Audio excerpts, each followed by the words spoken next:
الحمد لله وكفى على عباده الذين اصطفى اما بعد اعوذ بالله من الشيطان الرجيم بسم الله الرحمن الرحيم لقد خلقنا الانسان في كبد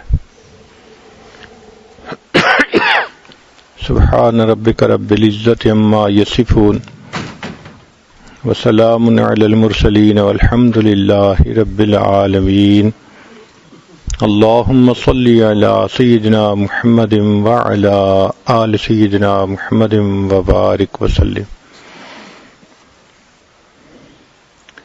دنیا دار الفنا ہے، آخرت دار البقا ہے۔ دنیا دار العمل ہے، آخرت دار الجزا ہے۔ دنیا دار الغرور ہے، آخرت دار السرور ہے۔ الدنیا دار المحن، دنیا امتحان گاہ ہے۔ یہ سیرگاہ نہیں، یہ قیام گاہ نہیں، یہ تماشا گاہ نہیں، یہ امتحان گاہ ہے۔ افسوس کہ ہم نے اس کو چراگاہ بنا لیا۔ عام دستور ہے کہ انسان جب کوئی چیز خریدنا چاہے تو اسے اچھی طرح دیکھ بھال کے خریدتا ہے، ٹھونک بجا کے خریدتا ہے۔ حتیٰ کہ مٹی کے برتن بھی ہوں تو دیکھتا ہے کہ کچے یہ پکے۔ اللہ رب العزت نے جنت کے بدلے انسان کے جان اور مال کو خریدا۔ اب اللہ تعالیٰ بھی بندے کو آزماتے ہیں، دیکھتے ہیں کچا ہے یہ پکا۔ اس لیے ہم میں سے ہر انسان اس دنیا میں آزمایا جاتا ہے۔ یہ آزمائش ایسی ہے کہ فرمایا وَلَنَبْلُوَنَّكُمْ، ہم ضرور ضرور تمہیں آزمائیں گے۔ مختلف حالات سے آزمایا جاتا ہے، کسی کو دے کے آزماتے ہیں، کسی سے لے کے آزماتے ہیں، مختلف آزمائشیں ہیں، مگر آزمایا ہر انسان جاتا ہے۔ کوئی بھی انسان ایسا نہیں کہ جس پہ آزمائش اس دنیا میں نہ آئے۔ اس لیے ہمارے اکابر نے کہا کہ دنیا کام کی جگہ ہے، قبر آرام کی جگہ ہے، اور جنت انعام ملنے کی جگہ ہے۔ دنیا کام کی جگہ ہے، ہم یہاں کام کے لیے آئے ہیں۔ لقد خلقنا الانسان فی کبد، تحقیق ہم نے انسان کو مشقت اٹھانے کے لیے پیدا کیا، آرام کے لیے دنیا میں نہیں آئے۔ آج ایک عجیب مسکنسیپشن یہ ہو گیا ہے کہ ہم سمجھتے ہیں کہ اچھی زندگی وہ جس میں کوئی پریشانی ہو ہی نہیں۔ یہ کیسے پاسبل ہے؟ بھئی دنیا میں تو پریشانی ہوگی۔ یہ الگ بات ہے کہ انسان دین کے لیے پریشان ہو یا دنیا کے لیے، ہونا تو پڑے گا۔ وہ جگہ جہاں کوئی پریشانی نہیں اس کا نام جنت ہے، اور ابھی تو جنت نہیں پہنچے، لہذا دنیا میں یہ توقع کرنا کہ کوئی پریشانی نہ ہو یہ پاگلوں والی بات ہے۔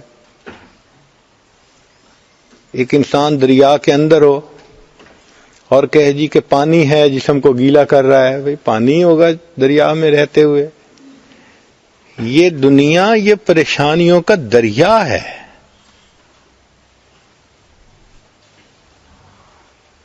ہر بندے کو کوئی نہ کوئی تو پریشانی ہوگی صحیح۔ دری دنیا کسے بے غم نہ باشد، دری دنیا کسے بے غم نہ باشد، اگر باشد بنی آدم نہ باشد۔ اس دنیا میں کوئی بھی بے غم نہیں، اگر کوئی ہے تو پھر وہ بنی آدم نہیں ہے۔ گائے بے غم ہو سکتی ہے، بھینس بے غم ہو سکتی ہے، بکری بے غم ہو سکتی ہے، بندہ تو بے غم نہیں ہو سکتا۔ اس لیے کہ کچھ نہ کچھ تو اس کو پریشانی لاحق رہے گی۔ ہاں کچھ لوگ دین کو اپنا غم بنا لیتے ہیں، پھر اللہ دنیا کی پریشانیوں سے ان کو بچا لیتے ہیں، اور جو دین کو غم نہیں بناتے پھر اللہ ان کو دنیا کی پریشانیوں میں ڈبو دیتے ہیں۔ ایک ختم نہیں ہوتی دوسری اوپر سے، دوسری ختم نہیں ہوتی، تیسری اوپر سے. جیسے تسبیح ٹوٹے، ایک کے بعد دوسرا دانہ گرتا چلا جاتا ہے، ایسے ان پر پریشانیاں آتی چلی جاتی ہیں. لنگوٹ باندھ کے نکلتے ہیں روز گھر سے کہ ہم بس اس پریشانی کا حل نکال لیں گے. ایک حل نہیں نکلتا، دوسری اوپر سے آ رہی ہوتی ہے. تو دنیا میں تو یہ معاملہ ایسے ہی چلے گا. اس کا انتظار رہنا چاہیے کہ کچھ نہ کچھ تو دنیا میں انسان کو معاملہ پیش آئے گا. ہاں، فرق یہ ہے کہ جو دین کو غم بنا لیتے ہیں ان کے اوپر ظاہر میں تو پریشانی ہوتی ہے، ان کا دل پریشان نہیں ہوتا، دل پرسکون ہوتا ہے. اور جو دنیا میں لگتے ہیں ان کا دل بھی پریشان ہو جاتا ہے. اس کی مثال یوں سمجھیں، آندھی میں ایک آدمی باہر کھڑا ہے، آپ دیکھیں اس کو تھپیڑے لگ رہے ہوں گے، مٹی پڑ رہی ہوگی، اس کا حال برا ہوگا آندھی کی وجہ سے. اور ایک آدمی شیشے کے بنے ہوئے کمرے میں بیٹھا ہے، وہ باہر کا سارا تماشا دیکھ رہا ہے. دیکھنے میں اس کے ارد گرد بھی وہی آندھی ہی چل رہی ہے، مگر اس کے اپنے اوپر اس کا کوئی اثر نہیں ہوتا، وہ سکون سے بیٹھا ہوتا ہے. تو دین کی زندگی گزارنے والوں کا یہی حال کہ ارد گرد تو پریشانیاں نظر آتی ہیں، ان کا دل پریشان نہیں ہوتا. اس کو کسی شاعر نے یوں کہا، طوفان کر رہا تھا میرے عزم کا طواف، طوفان کر رہا تھا میرے عزم کا طواف، دنیا سمجھ رہی تھی کشتی بھنور میں ہے. تو کشتی بھنور میں نہیں تھی، طوفان طواف کر رہا تھا. تو جو دین کا کام کرنے والے، اللہ کے راستے پہ چلنے والے، اللہ کو راضی کرنے والے لوگ ہوتے ہیں، پریشانیاں باہر ہوتی ہیں، ان کا دل پریشان نہیں ہوتا. اور جو دنیا کے پیچھے لگتے ہیں ان بیچاروں کا دل پریشان. وہ پتہ نہیں، دین والے تو ایک دفعہ مرتے ہیں پوری زندگی میں، اور دنیا والے بیچارے روز مرتے ہیں اور روز جیتے ہیں، روز مرتے ہیں روز جیتے ہیں. یہی ان کی زندگی ہوتی ہے. اس کی مثال یوں سمجھ لیجئے، آپ ایک کھڑکی میں سے دیکھ رہے ہیں کہ دو آدمی باہر ہیں اور دونوں ٹیشو پیپر سے اپنے آنکھ کا پانی، آنسو صاف کر رہے ہیں. ایک نے بھی ٹیشو گیلے کر دیے، دوسرے نے بھی ٹیشو گیلی کر دیے. اب دیکھنے میں تو کیفیت ایک جیسی ہے دونوں کی، مگر فرق ہے.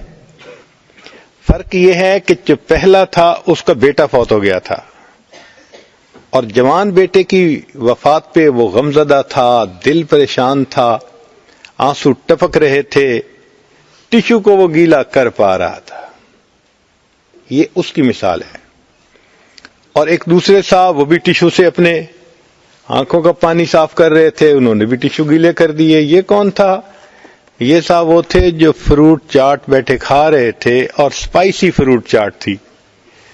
اب یہ سی بھی کر رہے تھے اور آنکھوں کا پانی بھی صاف کر رہے تھے، اور ایک پلیٹ کھانے کے بعد دوسری پلیٹ کا آرڈر بھی دے رہے تھے. تو اگر دیکھیں تو ٹیشو تو دونوں نے گیلے کیے، مگر ایک کا دل پریشان تھا اور دوسرا اس چیز کو انجوائے کر رہا تھا.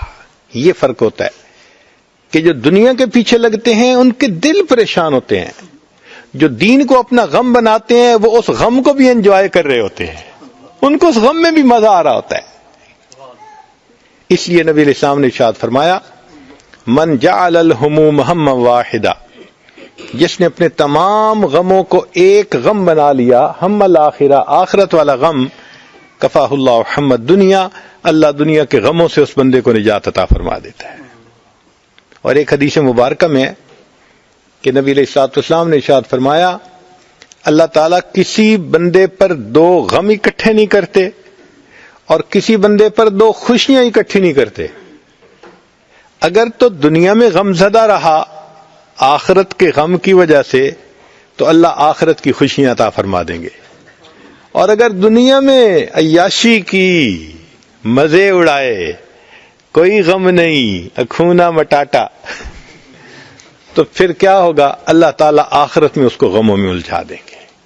دو میں سے ایک غم تو بندے کو برداشت کرنا ہی ہوگا. ہاں، قیامت کے دن جب پل صراط سے گزر کے انسان آگے جائیں گے، جنت کا دروازہ دیکھ پائیں گے، پھر کہیں گے الحمدللہ الذی اذھب عنا الحزن. سب تعریفیں اللہ کے لیے ہیں جس نے ہمارے اوپر سے حزن اور غم کو ہٹا دیا. پھر غم ہٹ جائے گا، پھر اس کے بعد کبھی غم نہیں ہوگا انسان کو. اس سے پہلے تو غم ہے ہی صحیح. چنانچہ ایک بزرگ تھے، ان سے کسی نے پوچھا کہ حضرت مجھے یہ بتائیے کہ دین پہ لگا ہوا کون ہے؟ دین پہ لگا ہوا کون ہے؟ انہوں نے فرمایا بھئی دین پہ لگا ہوا وہ ہے جس کو لگی ہوئی ہے. دین پہ لگا ہوا کون ہے؟ جس کو لگی ہوئی ہے. لگی ہوئی کا کیا مطلب؟ جس کو فکر لگی ہوئی ہے، جس کو غم لگا ہوا ہے، کڑھن ہے جس کو لگی ہوئی. کس کی؟ دین کی. چنانچہ مومن کو اس دنیا میں چند غم ہر وقت ہوتے ہیں. سب سے پہلا غم کہ نیکی چھوٹ جانے کا غم.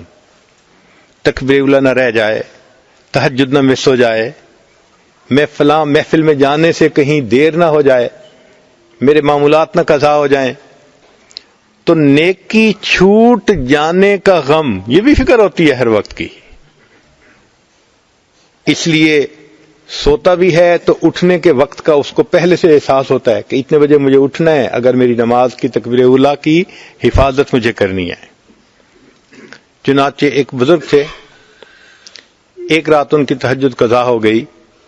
اتنا غم تھا کہ انہوں نے بقیہ پورا سال نفلی روزے رکھے اس تہجد کی قضا کے کفارے کے طور پر کہ میری تہجد کیوں قضا ہوئی.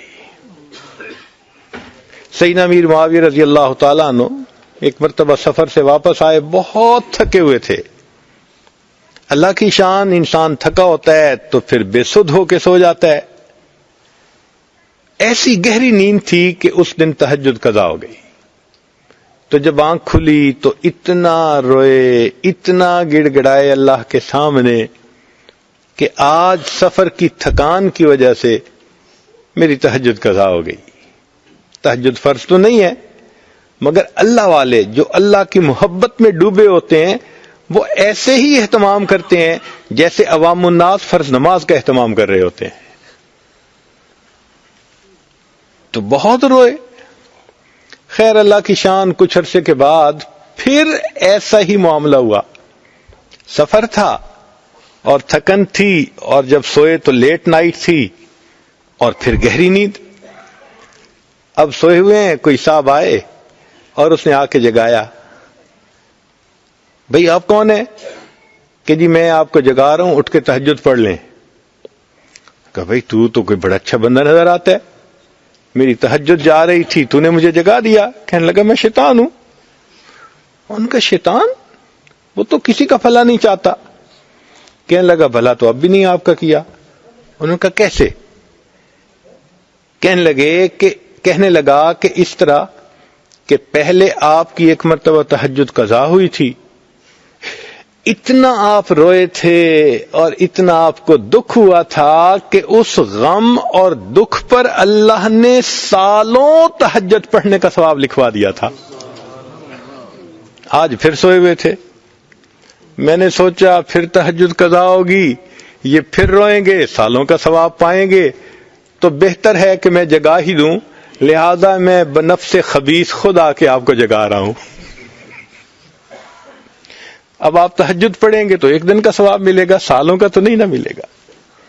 اس کا مطلب یہ کہ اکابر اپنے عمل کے چھوٹنے پر دل سے غم زدہ ہوتے تھے.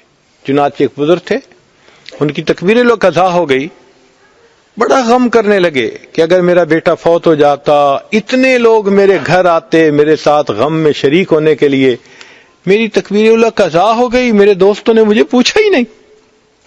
یعنی تکبیر اولیٰ کا قضا ہو جانا ان کے لیے اتنا بڑا غم ہوتا تھا. سیدنا عمر خطاب لانو کسی کام میں لگے ہوئے تھے. مغرب کا وقت قریب ہو گیا. اب کام اتنا تھا کہ بس سمیٹ لیتے ہیں پھر تسلی سے نماز پڑھیں گے. اب وہ کام کو سمیٹتے تھوڑا سا ٹائم لگ گیا. یوں سمجھے کہ وقت ہونے کے آدھا گھنٹہ بعد جیسے ہوتا ہے. اب سنت تو یہی ہے کہ مغرب جیسے ہی ہو جلدی پڑھ لینی چاہیے. کام سمیٹتے ان کو تھوڑا سا وقت زیادہ لگ گیا تو ان کو احساس ہوا کہ اوہو میں نے تو کام میں لگ کے نماز کا مستحب وقت چھوڑ بیٹھا. حالانکہ جواز کا وقت تو تھا, ابھی مستحب وقت کیوں نکل گیا؟ اس بات پر عمر الخطاب اللہ نے 2 غلاموں کو آزاد کیا کہ اے میرے اللہ مجھ سے کوتاہی ہوئی کہ سنت وقت کی بجائے میں نے تھوڑا سا تاخیر کر کے مغرب کی نماز پڑھی, اس پر میں 2 غلاموں کو آزاد کرتا ہوں. اتنا انہیں فکر ہوتی تھی. تو پہلا غم مومن کو ہوتا ہے نیکی چھوٹ جانے کا غم, اور دوسرا ہوتا ہے گناہ سرزد ہو جانے کا غم. یہ بھی ہر وقت ساتھ لگا ہوا ہے. زبان سے جھوٹ نہ نکل جائے, ہر وقت محتاط رہنا پڑتا ہے. کوئی مشتبہ چیز منہ میں نہ چلی جائے, ہر وقت ویجیلنٹ رہنا پڑتا ہے.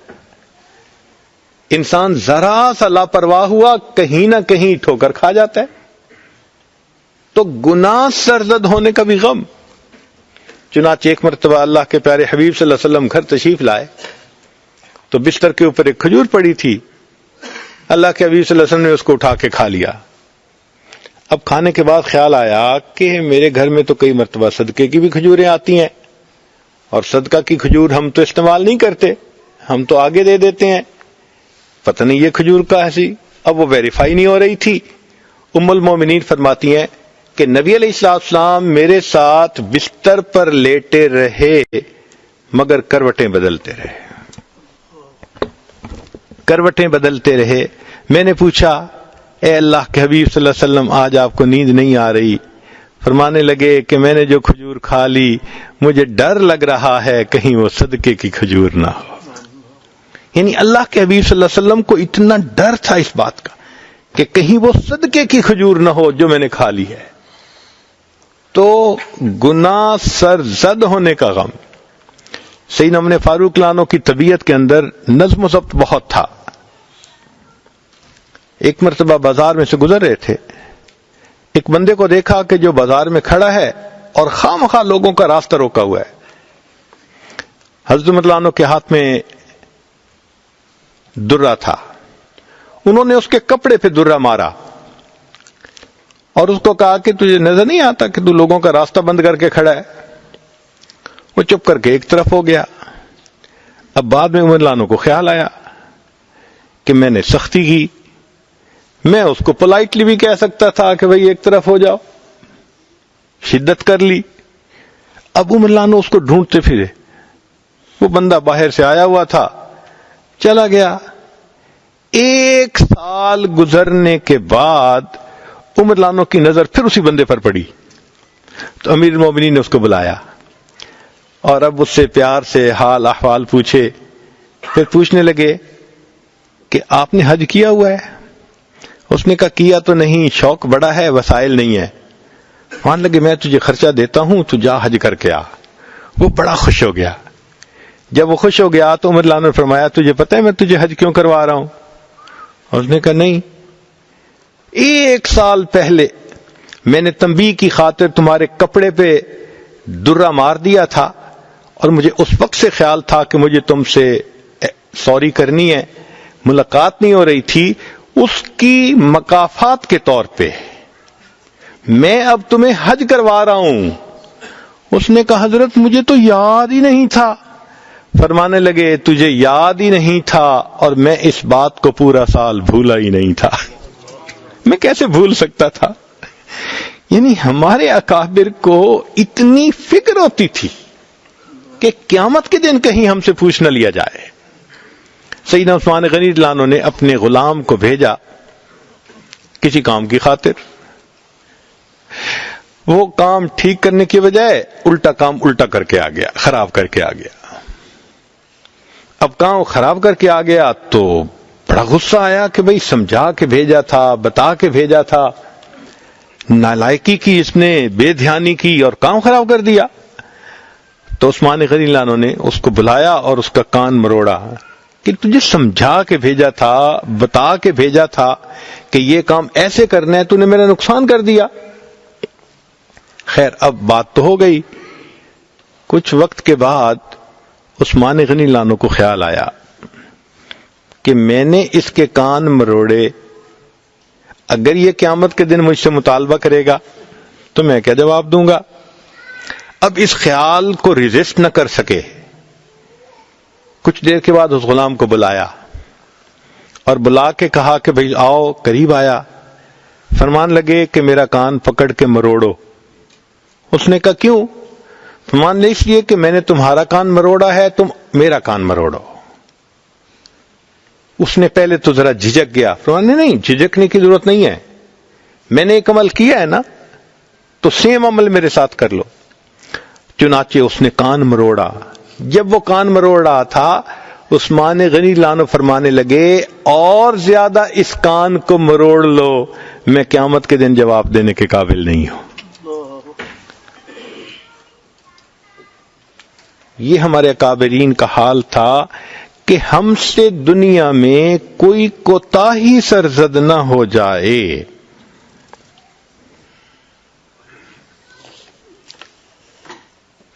ایک تیسرا غم ہے ہر مومن کو لگا ہوا، اس کو کہتے ہیں نیک اعمال رد ہونے کا غم. اب ہم نے نماز تو پڑھی، لیکن کیا ہم نے حضوری کے ساتھ پڑھ لی؟ جیسے حدیث پاک میں فرمایا ان تعبد اللہ کأنک تراہ فإن لم تکن تراہ فإنہ یراک. کوئی قسمت والا ہی ہوگا جس نے اس کیفیت کے ساتھ نماز پڑھی ہوگی، ورنہ تو جیسے ہم ویسے ہماری نمازیں.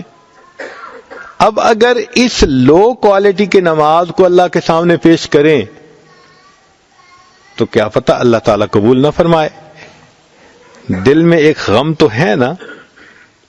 اللہ کے پیارے حبیب صلی اللہ علیہ وسلم سید الاولین والآخرین، ان کے بارے میں آتا ہے کہ انہوں نے فرمایا اے اللہ ما عبدنا کا حق کا عبادتک، ہم نے آپ کی عبادت کا حق ادا نہیں کیا جیسی عبادت کرنی چاہیے تھی. اگر اللہ کے محبوب صلی اللہ علیہ وسلم امام الصالحین یہ فرما رہے ہیں، امام النبیین فرما رہے ہیں کہ ہم نے حق ادا نہ کیا، تو ہماری نمازیں کیا ہیں بھائی؟ بلکہ امام ربانی مجدد ثانی رحمۃ اللہ علیہ نے تو اپنے مکتوبات میں ایک بات عجیب لکھی ہے. وہ فرماتے ہیں کہ کوئی شخص کتنی حضوری سے نماز پڑھنے کی کوشش کر لے، ایسی نماز پڑھ ہی نہیں سکتا جو اللہ کے شان کے مطابق ہو. اللہ اتنے بلند ہیں، اتنے بلند ہیں، اتنے اونچے ہیں، ہم جو عبادتیں کرتے ہیں سب اس کی شان کے پردوں سے نیچے رہ جاتی ہیں. وَهُوَ سُبْحَانَهُ وَتَعَالَى وَرَاءُ الْوَرَىٰ ثُمَّ وَرَاءُ الْوَرَىٰ ثُمَّ. اب یہاں ایک سوال پیدا ہوتا ہے کہ بھئی اگر ہم ایسی نماز پڑھ ہی نہیں سکتے جو اللہ کی شایان شان ہے، تو پھر ہمیں اس پر اجر کیسے ملے گا؟ اس کی بھی تفصیل سن لیجئے. آپ نے اپنے بیٹے کو اسکول میں نرسری کلاس میں داخل کروا دیا. اب پہلے دن بچہ آیا اور اس نے تختی کے اوپر کچھ لکیریں سیدھی الٹی لگائی ہوئی تھیں اور دھبے لائے ہوئے تھے، اور آ کے کہنے لگا ابو جی میں نے آج لکھنا سیکھا. تو آپ اس کی تختی کو دیکھتے ہیں، لائنیں ٹیڑھی ہیں، لکھا ہوا سمجھ نہیں آتا، دھبے لگے ہوئے ہیں، مگر بچے کی محبت میں اس کو انکریج کرنے کے لیے آپ اس کو آئس کریم انعام کے طور پہ دیتے ہیں. اب یہ آئس کریم اس کی خوشخطی کا انعام تو نہیں ہے نا، یہ تو محبت کا اظہار ہے. بس یوں سمجھ لیجئے ہم جو نمازیں پڑھتے ہیں وہ بچے کی ٹیڑھی میڑھی لکیروں کی مانند ہی ہوتی ہیں، لیکن ان اللہ بالناس لرؤوف الرحیم، بے شک اللہ تعالی رؤوف اور رحیم ہیں، وہ اپنی رافت اور رحمت کی سبب بندے پر مہربانی کرتے ہیں، اس اتنی سی نماز پر بھی اس کو اجر عطا فرما دیتے ہیں. مگر فکر تو دل میں ہوتی ہے، اس لیے کہ حدیث پاک میں آیا ہے کچھ لوگ ایسی نماز پڑھتے ہیں ان کی نماز پھٹے کپڑے کی طرح منہ پہ مار دی جاتی ہے. کچھ روزہ رکھتے ہیں، ان کا روزہ ان کو واپس لوٹا دیا جاتا ہے اور ان کو کہہ دیا جاتا ہے تمہیں بھوکا پیاسا رہنے کے سوا کچھ نہیں ملا۔ امام اعظم ابو حنیفہ رحمۃ اللہ علیہ 40 سال تک ساری رات عبادت کا معمول رہا، پھر عمرے کے لیے گئے اور مقام ابراہیم پہ 2 رکعت نفل میں پورا قرآن پاک پڑھا، اور پڑھنے کے بعد پھر ہاتھ اٹھا کے دعا مانگی، الہی ما عبدناک حق عبادتک، جیسے آپ کی عبادت کا حق تھا وہ حق ہم ادا نہیں کر سکے۔ اگر ہمارے بڑوں نے یہ کہہ دیا کہ ہم حق ادا نہ کر سکے تو بھئی ہم کس کھیت کی گاجر مولی ہیں؟ ہمیں تو فکر مند اور ہونا چاہیے کہ اللہ رب العزت مہربانی فرما دیجئے۔ تو نیک اعمال رد ہونے کا غم، قرآن پاک کی 2 آیات ہیں، اگر انسان ذرا سمجھ کے پڑھ لینا، کوئی بندہ اپنے علم اور عمل پہ ناز کر ہی نہیں سکتا۔ کوئی انسان اولیاء میں سے کتنا بڑی ولی کیوں نہ ہو، کتنے درجے پہ کیوں نہ پہنچ چکا ہو، اپنے علم اور عمل پہ کوئی ناز کر ہی نہیں سکتا۔ اللہ نے ناز کی جڑ کاٹ کے رکھ دیا ہے۔ اللہ تعالیٰ اپنے پیارے حبیب صلی اللہ علیہ وسلم ان سے خطاب فرماتے ہیں کہ اے میرے محبوب صلی اللہ علیہ وسلم، لئن شئنا، ذرا شاہانہ کلام دیکھیے، کیا جاہ و جلال ہے اس کلام میں۔ لئن شئنا، اگر ہم چاہیں، لنذهبن بالذی اوحینا الیک، ثقیلہ کا صیغہ استعمال کیا، تاکید کا آخری درجہ۔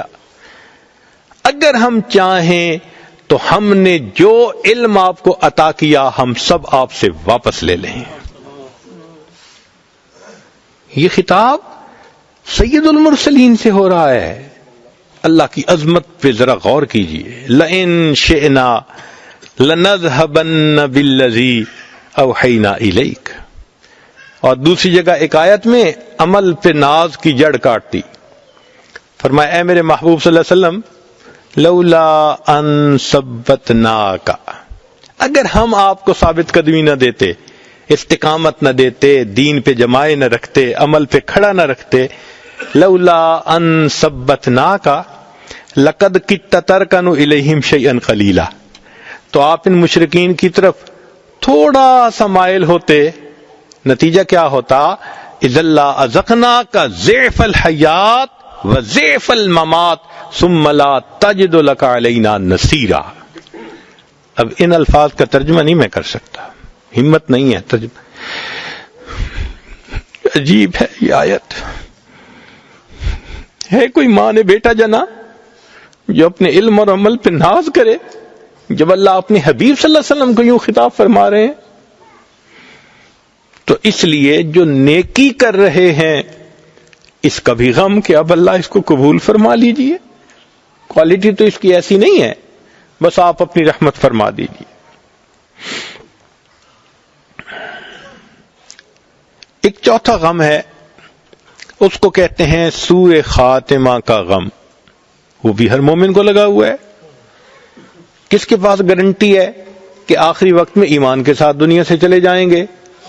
کوئی کچھ نہیں جانتا اپنے انجام کے بارے میں، اللہ کو معلوم ہے۔ یہ وہ غم تھا جو ہمارے اکابر کو تھا۔ سفیان ثوری رحمت اللہ علیہ بیٹھے رو رہے ہیں، ایک دوست آئے، کہنے لگے سفیان کیا ہوا، کوئی گناہ سرزد ہو گیا؟ تو ایک گندم کا دانہ پڑا تھا، انہوں نے اٹھا کے دکھایا، کہنے لگے اللہ کی قسم میں نے اس گندم کے دانے کے بقدر بھی اپنے اللہ کی نافرمانی نہیں کی۔ قسم اٹھا کر ایسی بات کہہ دی کہ میں نے اس گندم کے دانے کے بقدر بھی اللہ کی نافرمانی نہیں کی۔ انہوں نے کہا پھر روتے کیوں ہیں؟ کہنے لگے رو اس پہ رہا ہوں کہ جو ایمان کی دولت اللہ نے اب عطا کی ہے پتہ نہیں موت تک محفوظ رہے گی یا نہیں رہے گی۔ کون جانتا ہے اپنے انجام کے بارے میں؟ کتاب میں لکھا ہے کہ نبی علیہ السلام کے پاس جبریل علیہ السلام آئے اور دعا مانگنے لگے، کانپ رہے تھے، الہی لا تبدل اسمی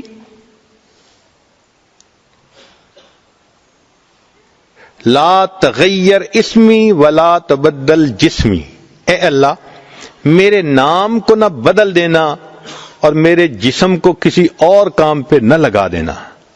تو نبی صاحب نے پوچھا، جبرائیل کیسی دعا مانگ رہے ہو؟ کہنے لگے، اللہ کے حبیب صلی اللہ علیہ وسلم میں نے شیطان مردود ہونے کا منظر آنکھوں سے دیکھا، ہزاروں سال اس نے سجدے کیے تھے، مگر آخر پہ اللہ نے فرما دیا فخرج منہا فإنک رجیم وإن علیک لعنتی الی یوم الدین، قیامت تک تیرے اوپر میری لعنتیں برستی ہیں۔ اے اللہ کے حبیب صلی اللہ علیہ وسلم میں وہ منظر نہیں بھولا، مجھے آج وہ منظر یاد آ رہا ہے، اور میں اللہ سے دعا کر رہا ہوں کہ اللہ نہ میرا نام بدل دینا، نہ میرے جسم کو اطاعت سے نکال کر نافرمانی پہ لگا دے۔ اگر فرشتے خوف کھاتے ہیں تو پھر ہمیں اس کا کتنا خوف ہونا چاہیے۔ اس لیے علماء نے لکھا ہے کہ بعض ایسے گناہ ہوتے ہیں کہ جو آخری وقت میں جا کے ریفلیکٹ ہوتے ہیں، ان کی نحوست، ان کا وبال، ان کی ظلمت آخری وقت میں ظاہر ہوتی ہے، اور انسان اس کی وجہ سے کئی مرتبہ کلمے سے محروم ہو جاتا ہے۔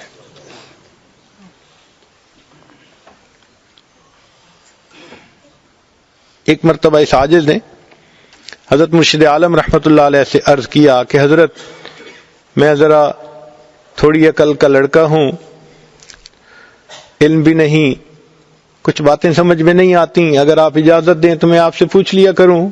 تو فرمانے لگے ہاں پوچھو۔ تو سوال یہ پوچھا میں نے کہ حضرت تلبیس ابلیس میں ایک واقعہ پڑھا ہے ایک حافظ قرآن کا کہ اس نے ایک مرتبہ شہوت کی نظر کسی غیر پر ڈالی، نتیجہ یہ نکلا کہ 20 سال کے بعد قرآن پاک اس کے سینے سے نکال لیا گیا، وہ محروم ہو گیا قرآن پاک سے، بھول گیا۔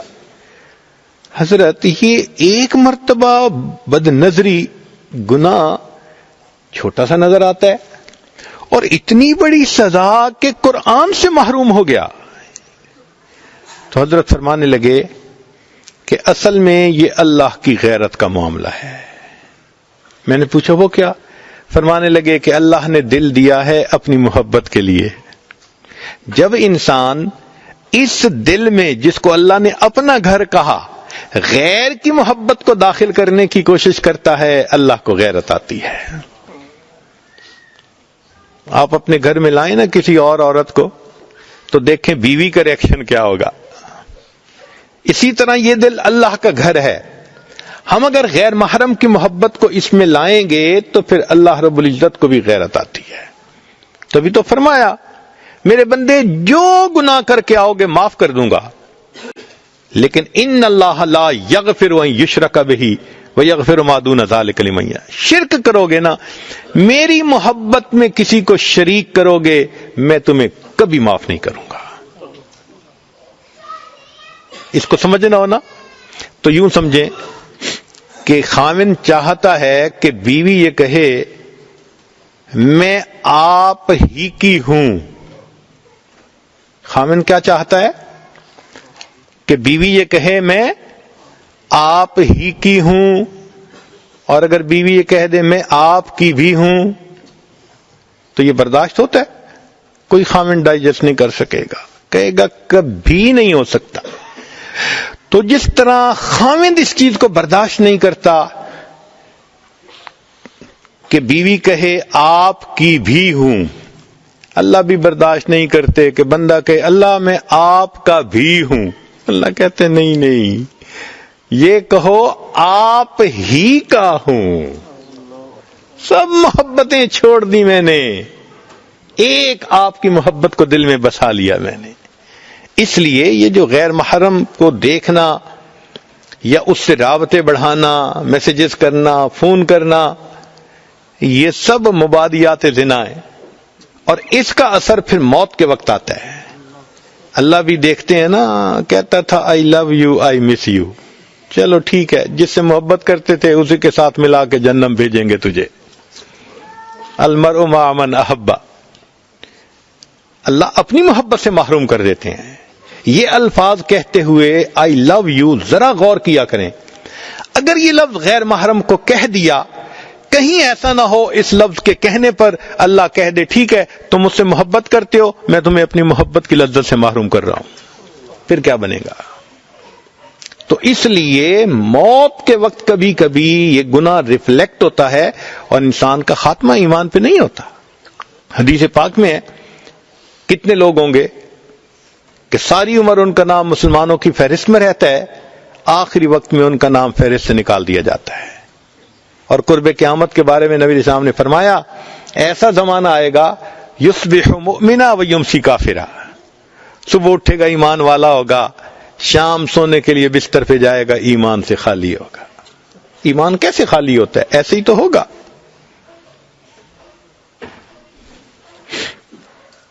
تو سوء خاتمہ کا غم یہ بھی ہر وقت لگا ہوا ہے. اور ایک پانچواں غم ہے جس کو کہتے ہیں اللہ کے سامنے پیشی کا غم. یہ اس سے بھی بڑا غم ہے. سلف صالحین کی زندگیوں کو ذرا پڑھ کے دیکھیں کہ کتنا ڈرتے تھے اللہ کے سامنے پیش ہونے سے. سیدنا صدیق اکبر جو فرمایا کرتے تھے اے کاش مجھے میری ماں نے جنا ہی نہ ہوتا، اے کاش میں گھاس کا تن کا ہوتا، اے کاش میں مومن کے بدن کا بال ہوتا، اے کاش میں کوئی پرندہ ہوتا. وہ کیوں کہتے تھے؟ اس لیے کہ ان کو پتا تھا کہ قیامت کے دن اللہ کے سامنے پیش ہونا پڑے گا. عمر لانو ایک مرتبہ فرمانے لگے اے کاش میں کوئی مینڈا ہوتا اور میرے گھر مہمان آتے اور گھر والے مجھے ذبح کر کے پکا کے مہمانوں کو کھلا دیتے اور وہ مہمان اس کا پخانہ بنا کے نکال دیتے. یہ بہتر تھا کہ مجھے اللہ کے سامنے پیش ہونا پڑے گا. اور عمر لانو کتنا ڈرتے تھے آخرت میں معاملے میں، حیرت ہوتی ہے. ایک مرتبہ حذیفہ لانو کو بلایا، فرمان لگے حذیفہ مجھے پتا ہے کہ نبی علیہ الصلوۃ والسلام نے آپ کو منافقین کے نام بتلائے، صاحب سر ہیں آپ، راز جانتے ہیں، اور مجھے یہ بھی پتا ہے کہ نبی علیہ السلام نے آگے بتانے سے منع فرمایا کہ یہ نام کسی کو نہ بتانا. حذیفہ میں نام نہیں پوچھتا کسی کا کہ کون کون منافق ہے، اس لیے بلایا ہے صرف اتنا بتا دے کہ کہیں عمر اس میں شامل تو نہیں ہے، کہیں عمر تو اس میں شامل نہیں ہے. اللہ اکبر. اور جب عمر لانو کا آخری وقت تھا، عبداللہ ابن عمر لانو اپنے بیٹے کو بلایا، بیٹے جب میری روح نکل جائے جلدی نہلا دینا، کفنا دینا، جلدی دفنا دینا. ابا جان ہم جلدی کریں گے. پھر تھوڑی دیر کے بعد بلایا، بیٹا کفن دفن میں جلدی کرنا. پھر تیسری مرتبہ جب بلایا نا تو اس وقت عبداللہ ابن عمر کہنے لگے امیر المومنین آپ مجھے 2 دفعہ پہلے فرما چکے ہیں ہم جلدی کریں گے، اتنی جلدی کیوں کر رہے ہیں؟ عجیب جواب دیا عمر لانو نے. فرمایا بیٹے میں اس لیے کہہ رہا ہوں جلدی کرنا کہ اگر اللہ مجھ سے راضی ہوئے تو تم مجھے جلدی اللہ سے ملا دینا، اور اگر اللہ مجھ سے خفا ہوئے تو میرا بوجھ جلدی کندھوں سے اتار دینا. عمر کے انجام کو تو اللہ بہتر جانتا ہے، عمر کے انجام کو تو اللہ بہتر جانتا ہے. کون جانتا ہے ہمارا کیا معاملہ ہوگا؟ آخر آدم علیہ السلام جنت میں تھے نا ایک وقت میں، پھر زمین پہ اتر آئے. ایک وقت میں عزازیل زمین کے چپے چپے پہ اس نے سجدے کیے تھے، مگر پھر اللہ کے دربار سے اس کو دھتکار دیا گیا. ایک وقت تھا نا کہ جب بلم باعور نے کئی 100 سال عبادت کی تھی، اور پھر قرآن مجید میں اللہ نے اس کو کتا کہہ دیا نا فَمَثَلُهُ كَمَثَلِ الْكَلْبِ. سینکڑوں سال سجدے کیے تھے نا آخر اس نے، اور انجام کیا ہوا؟ فرمایا فَمَثَلُهُ كَمَثَلِ الْكَلْبِ، اس کی مثال کتے کی مانند ہے. اللہ کہہ دیا، یا اللہ۔ اس کا مطلب یہ ہے کہ کوئی بھی بندہ اپنی اس وقت کی کیفیت کے اوپر بھروسہ نہیں کر سکتا، ایک ڈر رہے گا دل میں کہ معلوم نہیں آخرت میں اللہ کے سامنے جب پیشی ہو تو پھر اس وقت کیا بنے گا۔ چنانچہ ہمارے اکابر ساری رات کروٹیں بدلتے تھے۔ شداد بن اوس انصاری کے بارے میں آتا ہے، کروٹیں بدلتے تھے اور کہتے تھے اللہ تو جانتا ہے جہنم کی آگ کے خوف نے میری نیند اڑا دی، جہنم کی آگ کے خوف نے میری نیند اڑا دی۔ تو فرمایا کہ جس شخص کو یہ 5 غم لگے ہوئے ہیں، 5 فکریں لگی ہوئی ہیں، وہ دین پہ لگا ہوا ہے۔ پوچھنے والے نے کیا پوچھا تھا کہ حضرت بتائیے دین پہ لگا ہوا کون ہے؟ تو نے فرمایا تھا جس کو لگی ہوئی ہے۔ بھئی لگی ہوئی، یہ 5 فکریں جس کو لگی ہوئی ہو نا وہ لگے۔ اب اس نے اگلی بات پوچھ لی کہ حضرت آپ جو کہہ رہے ہیں کہ جس کو لگی ہوئی ہے وہ لگا ہوا ہے، تو لگی ہوئی کس کو ہے؟ تو فرمایا کہ جو آگے لگا رہا ہے اس کو لگی ہوئی ہے۔ جس کے دل میں غم ہوتا ہے وہ پھر جہاں بیٹھے گا وہی باتیں کرے گا، وہ دین پہ دوسروں کو لگائے گا۔ یہی ہوتا ہے، جہاں جاتے ہیں ہم تیرا فسانہ چھیڑ دیتے ہیں۔ ایک ہی بات ہوتی ہے اللہ والوں کی، جہاں جاتے ہیں آخرت کی تیاری، اللہ کی محبت، دنیا سے انسان نظر ہٹائے آخرت پہ جمائے، یہی باتیں کر رہے ہوتے ہیں۔ چنانچہ دوسروں کو لگا رہا ہوتا ہے۔ ہمارے اوپر جیسے اپنی ذمہ داری ہے، اپنے اہل خانہ کی اور عزیز و اقارب کی بھی تو ذمہ داری ہے۔ چنانچہ نبی علیہ الصلوۃ والسلام نے چنانچہ اللہ تعالیٰ ارشاد فرماتے ہیں قوا انفسکم واہلیکم نارا، اے ایمان والو اپنے آپ کو اور اپنے اہل خانہ کو جہنم کی آگ سے بچاؤ۔ اب ہم اپنی بیوی کو، بچوں کو بچانے کے لیے کتنی کوشش کرتے ہیں۔ پھر فرمایا وَأَنذِرْ عَشِيرَتَكَ الْأَقْرَبِينَ، اپنے اقربا کو بھی ڈرائیے۔ تو بھئی ہم اپنے رشتہ داروں کے لیے کتنی محنت کرتے ہیں۔ جب یہ آیت اتری تو نبی علیہ الصلوۃ والسلام نے خاندان کی دعوت کی اور ان کو اللہ رب العزت کی طرف بلایا۔ حدیث مبارکہ ہے کلکم راعٍ وکلکم مسئول عن رعیتہ، تم میں سے ہر بندہ راعی ہے، چرواہا ہے، اور چرواہے سے جیسے بکریوں کے بارے میں پوچھا جاتا ہے، ہر بندے سے اس کے گھر کے بارے میں پوچھا جائے گا۔ چنانچہ خاوند سے بیوی اور بچوں کے بارے میں دونوں کا سوال ہوگا، اور بیوی سے بچوں کے بارے میں سوال ہوگا کہ ان کو دین پہ لائے یا نہیں، نیکی سکھائی یا نہیں۔ تو اپنا غم الگ تھا، یہ اور غم بھی ہمارے سر پہ ہے۔ اور پھر جو دین کا کام کرنے والے ہوں ان کے سر پہ تو سب سے زیادہ غم ہوتا ہے۔ اللہ اکبر۔ اللہ تعالیٰ فرماتے ہیں فَلَنَسْأَلَنَّ الَّذِينَ أُرْسِلَ إِلَيْهِمْ وَلَنَسْأَلَنَّ الْمُرْسَلِينَ۔ ہمارے حضرت یہ آیت پڑھتے تھے، رویا کرتے تھے، فرماتے تھے اللہ انبیاء کو فرماتا ہے، فرما رہے ہیں کہ ہم قیامت کے دن ان انبیاء سے بھی پوچھیں گے آپ نے دعوت دینے کا حق ادا کیا یا نہیں، اور ان لوگوں سے پوچھیں گے تم نے دعوت کو قبول کرنے کا حق ادا کیا یا نہیں، دونوں سے پوچھیں گے۔ اللہ اکبر کبیرہ۔ تو دین کا کام کرنے والے اور زیادہ غم زدہ ہوتے ہیں۔ اور ایک آخری غم، امت کا غم۔ نبی علیہ الصلوۃ والسلام خاتم النبیین، آپ اپنی امت کا غم اس امت کے حوالے کر کے گئے۔ چنانچہ نبی علیہ السلام اتنے غمزدہ ہوتے تھے کہ لمبے سجدے کیا کرتے تھے، رب امتی رب امتی رب امتی، دعائیں مانگا کرتے تھے، غمزدہ رہتے تھے۔ ام المومنین عائشہ رضی اللہ عنہا فرماتی ہیں کہ نبی السلام تشریف لائے، میرے ساتھ بستر پر لیٹ گئے، پھر فرمانے لگے ذرینی یا اے عائشہ چھوڑ مجھے، میں اپنے رب کی عبادت کرتا ہوں۔ پھر مصلی پہ کھڑے ہو گئے، پھر میرے آقا صلی اللہ علیہ وسلم کی آنکھوں سے آنسو ٹپکنے لگے. فرماتی ہیں جیسے بارش کا پانی زمین سے گرنے کی آوازیں ہوتی ہیں، محبوب کے آنسو مصلی پہ گرنے کی مجھے ایسے آوازیں آ رہی تھی. یہ غم کس کے لیے تھا؟ آپ کو تو اللہ نے خوشخبری دے دی تھی، لِيَغْفِرَ لَكَ اللَّهُ مَا تَقَدَّمَ مِنْ ذَنبِكَ وَمَا تَأَخَّرَ، تو خوشخبری مل چکی تھی آقا کو. پھر اگر روتے تھے تو امت کے لیے رو رہے ہوتے تھے. پوری رات میرے آقا یہ پڑھ کے روتے رہے، ان تعذبہم فإنہم عبادک وإن تغفر لہم فإنک انت العزیز الحکیم. تو محبوب صلی اللہ علیہ وسلم کو امت کا غم تھا. اللہ اکبر کبیرہ.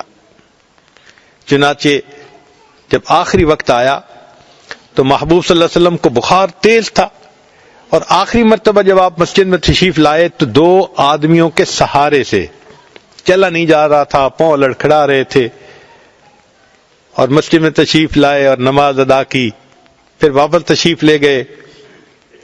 تو اس کو کسی نے اشعار کی شکل میں لکھا. ہم نے اس میں تھوڑی سی ترمیم کر کے، کچھ ترتیب کو ٹھیک کر کے حدیث کے مطابق بنایا. تو آج آپ کے سامنے سناتے ہیں کہ بھئی اس وقت نبی علیہ الصلوۃ والسلام نے کیا گفتگو فرمائی. چنانچہ فرمایا، قدم ہے بلال آج چلنے سے آری، لو اب الوداع الوداع ہے ہماری. یہ لو میرا قرآن، یہ لو میری سنت، یہ دکھلائے گی تم کو اب راہ جنت. پڑے جو مصیبت صبر تم دکھانا، مگر دل کسی کا نہ ہرگز دکھانا. یہی یاد رکھنا نصیحت ہماری، لو اب الوداع الوداع ہے ہماری. ہر انسان کو دنیا سے ایک دن ہے جانا، رہے گا حشر تک قبر میں ٹھکانا. قدم ہے بلال آج چلنے سے آری، لو اب الوداع الوداع ہے ہماری. میں امت سے اپنی حشر میں ملوں گا، مقام محمود پہ سجدہ کروں گا وہاں پر بہت آہوزاری. لو اب الوداع الوداع ہے ہماری. میں پھر حوض کوثر پہ تم کو ملوں گا، میں امت کو پیاسی رہنے نہ دوں گا. میں پھر حوض کوثر پہ تم کو ملوں گا، میں امت کو پیاسی رہنے نہ دوں گا. بجھاؤں گا تشنا لبی کو تمہاری، لو اب الوداع الوداع ہے ہماری، میں امت کو میزاں پہ آ کر ملوں گا، گناہوں کے پلڑے کو جھکنے نہ دوں گا، جھکاؤں گا پلڑا نیکی کا تمہاری، لو اب الوداع الوداع ہے ہماری، تمہیں پل صراط پہ آ کر ملوں گا، میں امت کو دوزخ میں گرنے نہ دوں گا، کروں گا وہاں بھی شفاعت تمہاری، لو اب الوداع الوداع ہے ہماری، گناہگار امت ہے مجھ کو پیاری، ہے حسرت کے جائے یہ جنت میں ساری، تبھی تو ہے آنکھوں سے آنسو بھی جاری، لو اب الوداع الوداع ہے ہماری۔ تو اللہ کے پیارے حبیب صلی اللہ علیہ وسلم کو امت کے ساتھ اتنی محبت تھی، چنانچہ سیدہ صدیقہ رضی اللہ تعالیٰ عنہ فرماتی ہیں کہ جب نبی علیہ الصلوۃ والسلام کو آخری وقت میں بخار ہوا تو وہ بہت تیز تھا، حتیٰ کہ اوپر جو کپڑا ڈالا گیا تھا اس کپڑے کے اوپر سے گرمی محسوس ہو رہی تھی، تو میں حیران تھی کہ اتنا بخار تو کبھی کسی کو نہیں دیکھا ہوتے ہوئے۔ نبی علیہ الصلوۃ والسلام کے سامنے ایک پیالے میں پانی تھا، اللہ کے حبیب صلی اللہ علیہ وسلم اس پیالے میں اپنا مبارک ہاتھ ڈالتے تھے اور وہ پانی اپنے چہرے انور پر پھیرتے تھے، اور میں محسوس کر رہی تھی کہ تکلیف کی شدت ہے، بخار کی شدت ہے۔ تو میں نے پوچھ لیا، اے اللہ کے حبیب صلی اللہ علیہ وسلم، ایسی شدت بخار بیماری کی تو میں نے کبھی نہیں دیکھی۔ تو نبی علیہ السلام نے فرمایا، عائشہ، مومن کو آخری وقت میں جو یہ تکالیف ہوتی ہیں اس پر بھی اس کے گناہ بخشے جاتے ہیں۔ میں نے یہ دعا مانگی تھی، اللہ مجھے آخری وقت میں تکلیف زیادہ دے دینا، اس کے بدلے میری امت کے گناہ معاف کر دینا، اس کے بدلے میری امت کے گناہ معاف کر دینا۔ عائشہ، اس لیے مجھے تکلیف زیادہ ہو رہی ہے۔ ابھی یہ بات ہو رہی تھی، دروازے پہ دستک ہوئی، پوچھا کون؟ تو کہا گیا کہ جبریل اور اسرائیل حاضری کی اجازت مانگتے ہیں۔ نبی علیہ السلام کی خدمت میں عرض کیا گیا، فرمایا جبرائیل کو پہلے بلاؤ۔